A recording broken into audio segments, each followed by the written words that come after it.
What's up, guitar legends? Sam Wild here. We're looking at Stickwitu today. So you're going to need the Capo on fret 2, and we only have 4 chords for most of this song. So let's take a look at those first. We're going to start with our C major chord. So just check that diagram here if you need to.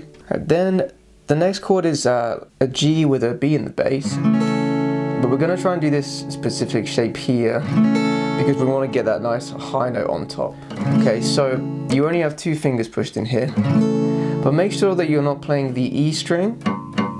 Okay, that can be blocked by having that second finger touching it there. And then we're going to have A minor 7, so leave the pinky where it is, and then you move middle finger down, add the first finger. We get this nice A minor 7 shape. And then the 4th shape we're going to have is G, which is just, we're going to play it like this for this song. You can play it like this, but it's easier to do it this way because then you can leave the pinky down for 3 different chords, right? So all together we have C, G, B in the bass, A minor 7, then G. Alright, now we can do that for all of the verses and all of the choruses as well.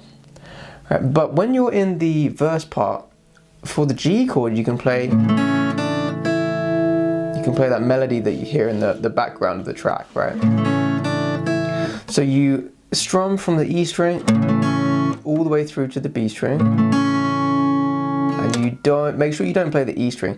I even have my fingers here resting on the E string just so I don't accidentally hit it, right? So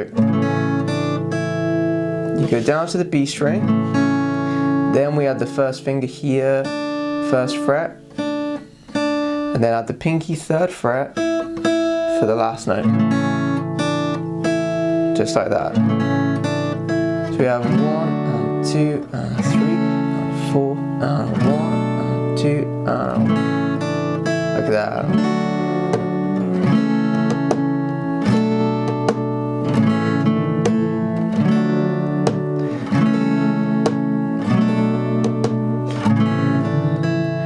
Alright, and we can do this for the intro, and we can do it for the whole of the first verse as well. Alright, when we get to the chorus, we want to try and add a bit more rhythm to this, so we can do something very simple.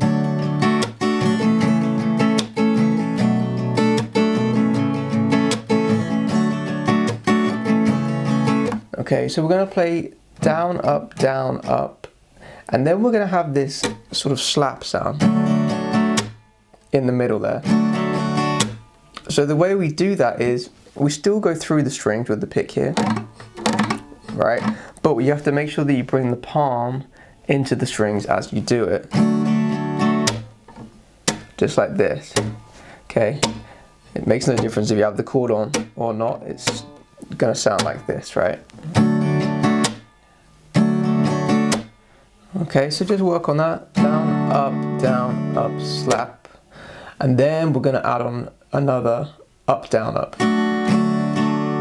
So you have down, up, slap, up, down, up. 1, 2, 3, and 4, and down, up, slap, up, down, up. 1, 2, and 3. One more time. We have down, up, slap, up, down, up. Okay, now obviously we play it much quicker than that, but just start off slow if you're not used to that kind of rhythm, right? And just play it again and again until you feel you can do the faster speed. And you can do it continuously as well on just one chord.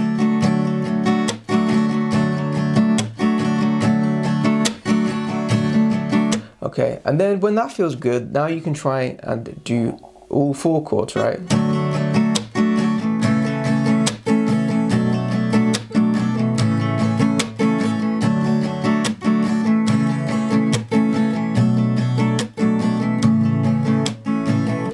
Now you can see I kind of change chord as I'm coming up on that last strum. That's actually when I change chord.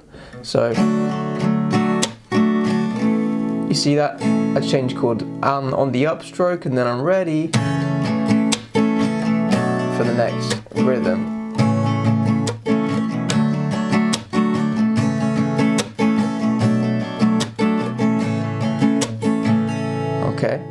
For those of you that want to take your playing to the next level, make sure you sign up to my premium membership website. You'll gain access to all my backing tracks, all of my lessons, and I'll teach you how to improvise, solo, and play advanced chords. Enjoy the rest of your lesson, guys. Now, once we finish that chorus, we get to the second verse. So there's a few things you can do for this, but make sure you start with just one strum. I don't want to go another day. But then the drums kick in. Exactly what is on my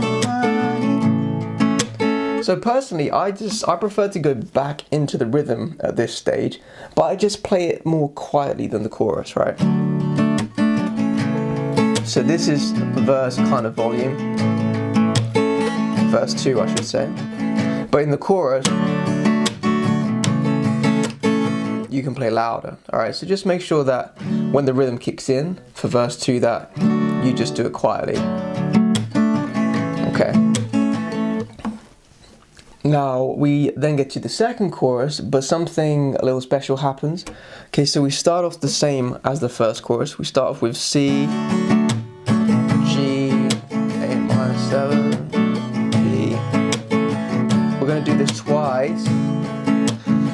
Okay, but then the third line, there's some variations. We have C, A minor, D, E minor. And then we're back again for the last time. Okay, so C we already know. A minor is just like A minor 7, but we are going to add the third finger there into that little gap. Okay, then we're going to have D major with F sharp in the bass, so you can add your thumb there to get the F sharp. And then for E minor, I play this shape. You can just play these two fingers if you want for E minor, that's fine. However you want to play it.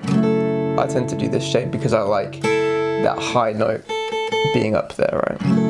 So again, that only happens on, there's 4 lines in the chorus, and that happens on the third line, right? And this doesn't happen in the first chorus. This is only happening in this second chorus here, okay? Now once we finish this chorus, we go into the bridge. For the bridge, we're gonna have C twice, then B minor 7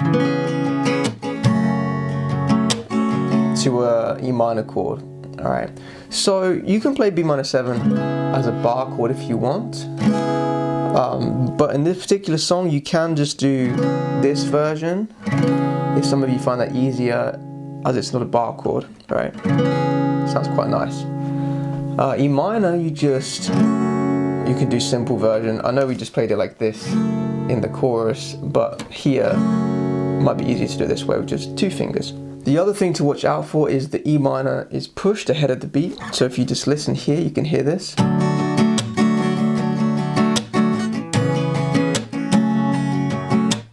Right, so 1 and 2 and 3 and 4 and 1 and 2 and 3 and 4 and 1 and 2 and 3 and 4 and 1 and 2 and 3 and 4. Alright, so just watch out for that. You have to come into the E minor sooner, okay? So we do that twice with the C, B minor 7, E minor. And then on the third time round, we're going to do the same thing, but we have a B dominant 7th instead.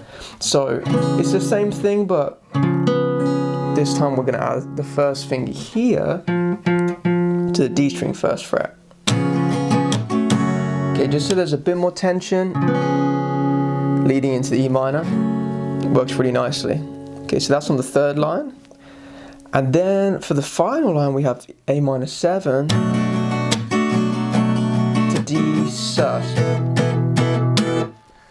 Okay, so A minor 7, you can continue the normal rhythm, but for D sus, down, down, down, down, down, we're going to do 5 strums and we're going to build up the volume. Okay, and then you can cut off the string with the right hand there. You can also see I'm pulsing in the chord hand a little bit, right? So I don't leave it pushed in constantly, I only push it in when I'm strumming, just to make it a little bouncier, right? Okay, then we have this kind of breakdown part, right? Don't you worry about me making a sound, me making a sound. Okay, so this is a strange chord. It's sort of like the top of G major. It's like G with D in the bass almost. So just have these two fingers pushed in, third and fourth finger, like the top of your G chord, or your standard G chord. And we're just going to strum the bottom 4 strings. So from the D string downwards. Okay, and we're just going to play 1 and 2 and 3 and 4 and 1 and 2 and 3 and 4. So be on beats 2 and 4. And every time you do it, bring the hand into the strings because we need to make it short. 1 and 2 and 3 and 4. Now, if you want to make it more advanced, you can add in these scratch sounds in between.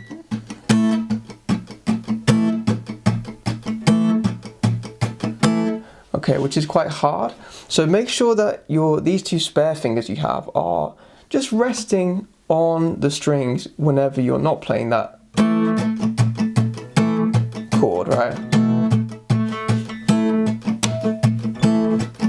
Because that's going to allow the scratch sound in between, right? 1 and 2 and 3 and 4 and 2. Don't you worry about people hanging around, they ain't bringing us down. I know you and you know me, and that's all that counts. Right? You don't have to do the scratches. If you want to keep it simple, just do. You can add some subtle ones in between if you want. That's why I say, hey, nobody gonna leave. Now, when we come back into the chorus, we can start off quiet like this, just as we did in the verse. And then you can keep that going, or you can do a sort of picking strum.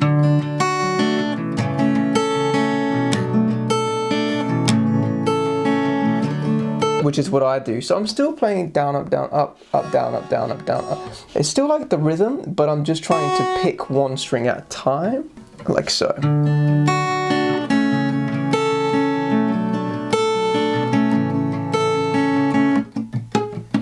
Okay, now you don't have to do that. You can just keep this one strum thing going for this quiet chorus. That's fine. All right, and then we're going to finish with one more loud chorus. Now for this final chorus, make sure that you play that chord variation again, the 3rd time round, A minor and D and E minor. And then we're going to finish that last chorus with just one strum on each chord. Alright, so right at the very end we have, you know how to appreciate me, I'm gonna stick with you now baby, nobody ever made me feel this way. Stick with you. So you do the variation with the strumming, and then one strum for each chord to finish. You can hear right at the very end there's this G6 to G major. So if you want to do that, you can. You just add the first finger here, second finger on the G string, then take it off as you hit the B string. Right, so we have 1, 2, 3, 4, 1, 2, 3. 1, 2, 3, 4.